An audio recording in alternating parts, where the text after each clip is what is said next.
আসসালামু আলাইকুম। আপনারা দেখছেন সিটিজি বাংলা নিউজ 94। নীরবতা ভেঙে বিজয় ঘোষণা করলেন খামেনি।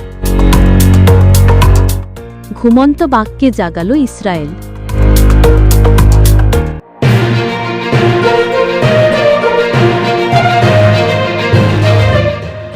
অবশেষে নীরবতা ভাঙলেন ইরানের সর্বোচ্চ ধর্মীয় নেতা আয়াতুল্লাহ আলী খামেনি। যুদ্ধবিরতির 2 দিন পর বৃহস্পতিবার সামাজিক যোগাযোগ মাধ্যম এক্সে পোস্ট করা এক বার্তায় সংঘাতে ইসরায়েলের বিরুদ্ধে ইরান বিজয়ী হয়েছে বলে ঘোষণা করেন তিনি।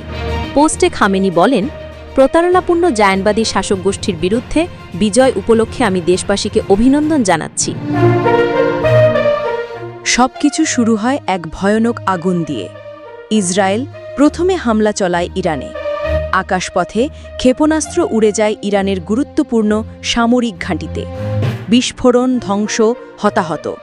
ইরান কেবল সহ্য করে, কিন্তু বাঘকে বেশি চাপ দিলে সে ছিন্ন ভিন্ন করে দেয় সব।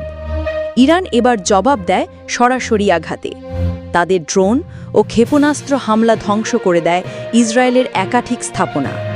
পুরো মধ্যপ্রাচ্যে ছড়িয়ে পড়ে আতঙ্ক। এর মাঝেই যুক্তরাষ্ট্র নেমে আসে সরাসরি মাঠে।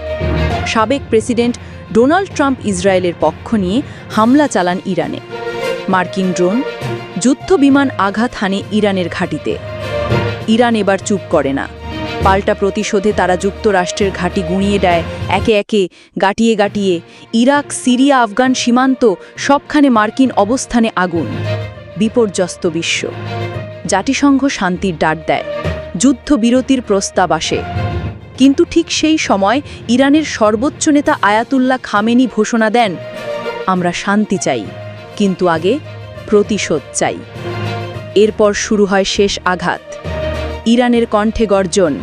তারা ক্ষেপণাস্ত্রে মোড়ানো রকেট ছুড়ে দেয় ইসরায়েলের বুকে। প্রচণ্ড বিস্ফোরণে কেঁপে ওঠে তেল আবিব। ধ্বংস হয়ে যায় সেনাঘাঁটি। ইরান এবার থামে।